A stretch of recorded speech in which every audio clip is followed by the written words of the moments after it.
실수는 앞으로 나아가는 길이다. 실수는 앞으로 나아가는 길이다. 경찰벌 꿀벌이지 않은 여담이다. 벌집이 벌로 가득 차면은 1만 마리가 넘는 벌들이 단단한 공 모형을 이루며 나무에 모여든다. 그들은 이제 약 3일 동안에 그래서 벌들이 무리를 이루자마자 수백 마리의 벌이 정찰을 나선다. 그들은 오후 동안에 80제곱 미터에 달하는 지역을 정찰한다. 정찰병들을 보호할 가치가 있는 지역을 발견할 때까지 여러 지역을 방문한다. 그리고 무리가 들어와서 다른 벌들 앞에서 춤을 추며 자신이 발견한 장소에 대해 얼마나 흥분해 있는지를 정확한 위치와 함께 보여준다. 그러면 어떤 다른 벌들이 몇 분 안에 그 장소를 방문해서 의견을 가지고 돌아온다. 하루나 이틀 후에 정찰병 벌들은 수백 곳을 방문하지만 그중에 어떤 정찰병도 모든 후보지를 방문하지는 않는다. 그러나면 무리는 일제히 만장일치로 장소를 선택하고 무리를 이루어 빠른 속도로 이동한다. 정찰병 대부분이 이상적이지 않거나 선택하지 않은 장소를 방문한다. 그러나 그들 중에서 누구도 용인할 수 없는 실수를 저지르지 않는다. 사실 벌집을 생존으로 이끈 것은 분명하게도 그들이 방문해서 협의했던 시간이었다. 우리의 결정은 만장일치이긴 하지만 완벽하지 않을 수 있다. 그러나 완벽은 벌들의 목표가 아니라 벌들의 목표는 가능한 시간 안에 최대한 좋은 장소를 발견하는 것이다. 책임을 떠안고 신뢰를 주자. 의혹과 통제 뒤에 있는 세력은 조직표와 공식적인 권한을 매우 좋아한다. 그들은 직원들에게 지시함으로써 조직을 관리한다. 상사가 그들에게 권한을 줬기에 가능하다. 그러나 조직표는 쉽게 허물어지고 고다운 세 가지 문제를 낳는다. 그저 맡은 일만 하는 사람은 결국 끔찍한 일을 하게 될 수 있다. 직원들에게 개인의 판단을 유보하고 상사가 시킨 대로 하라고 말할 때 우리는 통제하는 힘을 가진 한 명의 개인에게 의존하게 된다. 단지 지시를 따른 업무 방식이 늘 범죄로 이어지는 것은 아니다.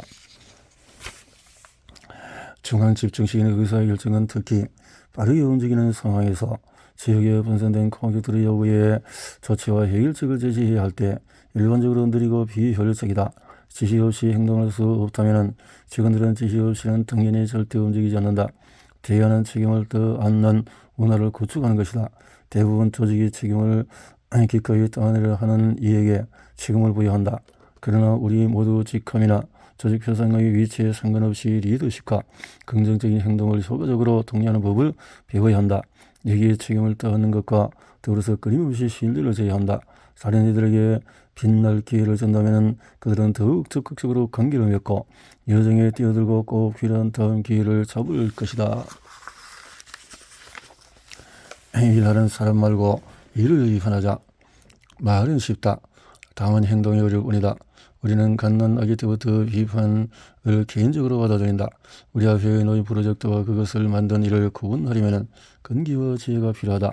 개인적인 공격이라는 지름길은 너무나 일상적이다.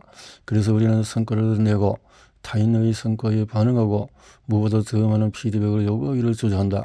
피드백은 비판처럼 느껴지고 비판은 가슴 아프게 다가온다. 사실 피드백은 선물이다. 특히 관대하고 유용한 비판으로 변형된 피드백은 값을 매길 수 없이 소중하다. 개인을 깎아내리지 않으면서 개인의 결과물을 개선하는 방법을 이해하는 조직이 더 많은 가치를 창조한다. 전통적인 업무 환경에서의 피드백과 비판은 위협적이다. 당연하게도 우리는 상사와의 주간 점검과 회의 참여자들의 반응을 두려워한다. 비판이 해고로 이어지는 과정이라면 우리는 어릴 때부터 피드백을 어떻게든지 피하라고 세뇌당했다. 고개를 숙이고 있으면 아무 문제가 없을 것이다. 중요한 피드백은 시장에 있다. 우리가 교육의 요구만을 만족시키는 무언가를 만들 때 그것을 또한 한 번 만들 기회가 있을 것이다. 피드백 없이는 운전할 수가 없다. 그러나 운전할 때는 도로를 느끼고 경계색을 확인하고 이정 황색선을 넘어섰다는 사실을 확인해야 한다. 다른 이들을 위해서 변화를 이끄는 일에도 똑같은 이야기를 할 수 있다. 시장으로부터 통일로부터 얻은 피드백은 발전을 향한 유일한 길이다. 가치 있는 피드백은 개인적인 비판과는 다르다. 우리는 변화를 만드는 사람이 아니라 변화 자체에 주목해야 한다. 이 집은 괜찮다. 기업가들은 이적 문제를 해결하기 위해서 오랫동안 노력을 해왔다. 이적을 위해서 기업가들은 이직 문제를 해결하기 위해서 오랫동안 노력해왔다. 그들은 직원들이 더 나은 일자리를 발견하고 다른 프로젝트로 옮겨가고 더 많은 것을 요구할 능력이 있다고 생각하기를 원치 않는다. 해고가 직업가의 손에 달려있을 때는 문제가 없다. 그러나 누군가 특히 떠오르는 스타가 자글적으로 떠날 때 기업가들의 힘은 위축된다. 통제력 상실에 더해서 사람이 떠날 때는 모든 훈련과 전문성도 함께 떠난다. 이직에 대한 도덕적인 금지는 산업관리자의 힘을 강화해서 전술을 추구할 때 그들에게 더 많은 권력과 영향력을 부여한다. 그렇게 우리는 이력서가 많은 경쟁력으로 가득한 이유를 근로자가 해명해야 하는 문화를 만들고 있다. 이런 문화 속에서 고압적인 상사는 직원들을 마음대로 비판할 수 있지만 어떤 직원도 통렬을 위해서 혹은 자신을 위해서 목소리를 높이지 못한다. 하지만 경제 여정에서는 의미가 사람들의 상호 참여를 요구할 때 근로자와 상사가 가치를 만드는 과정에 적극적으로 참여해야 할 때 이직은 핵심적인 사안이 된다. 버스가 우리가 원하는 것으로 가지 않는다면 지금이야말로 버스에서 내려야 할 시간이다. 그러지 않으면 직원들이 불만이 가득하고 형식적으로 일하는 조직 문화가 이어질 것이다. 팬데믹 사태는 우리에게 뭐든지 프로젝트이고 일상은 소중하며 내일은 한 번뿐이라는 사실을 상기시켰다. 이미 기획 문화 속에서 살아가고 있다면 이들을 받아들여야 한다. 우리는 팀원들에게 이렇게 말할 수 있다. 당신에게 도움이 되면 함께하고 그렇지 않으면 떠나도 된다. 왔을 때보다도 다양한 지식을 떠난다면 이것은 우리 효과적으로 함께 일했다는 증거다.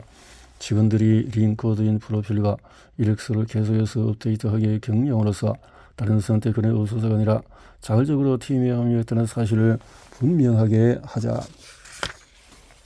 서로를 향한 존중은 예외가 아니다. 존중은 최고 성과점을 위한 게 아니다. 힘든 사분기를 맞이하거나 선처에 비상이 발생해도 존중을 멈춰서는 안 된다.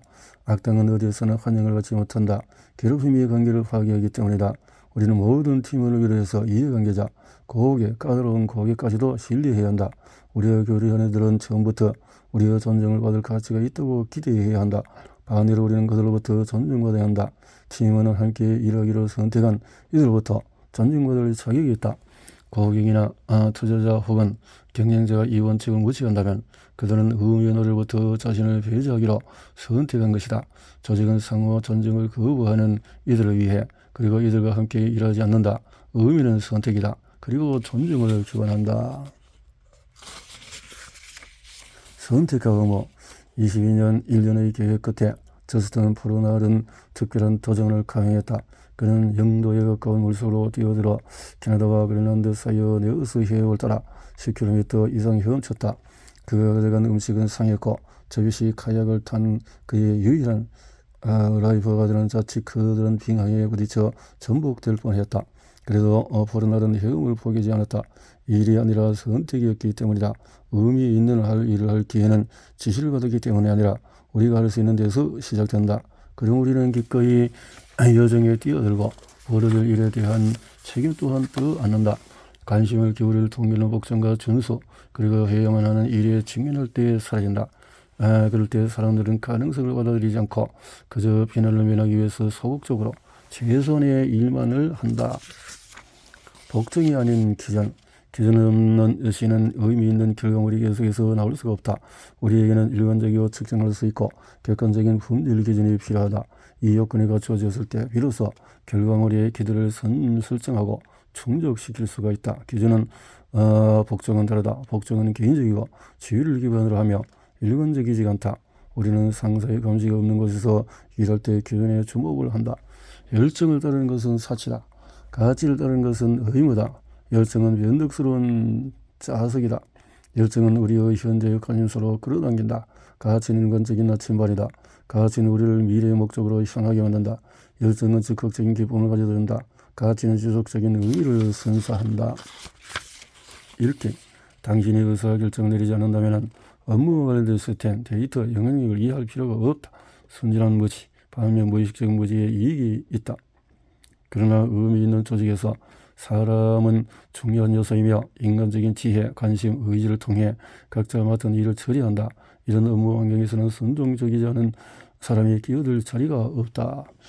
워드프레스의 본거지를 할 수 있는 오토매틱 솔루션 대신 직원들은 기존 업무를 이해하고 맥락을 파악하고 논의에 참여하고 서로 결정을 내려야 한다. 그러면 대가로 자율과 존중, 의미를 얻는다.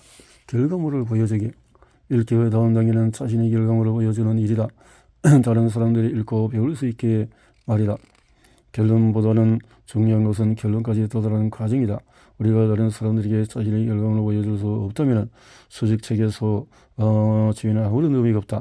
자신의 의도와 방법, 기준을 분명히 드러내는 것은 자신을 비판에 이르르는 것이기도 하지만 이것은 분명히 개선을 위한 노력이다. 우리는 권력을 가진 자가 안전하다고 말하기 때문에 비행기를 타거나 다리 위에서 운전하지 않는다. 기꺼이 우리가 그렇게 하는 이유는 공업군의 운하가 엔지니어들이 공유하게끔 요구하기 때문이다.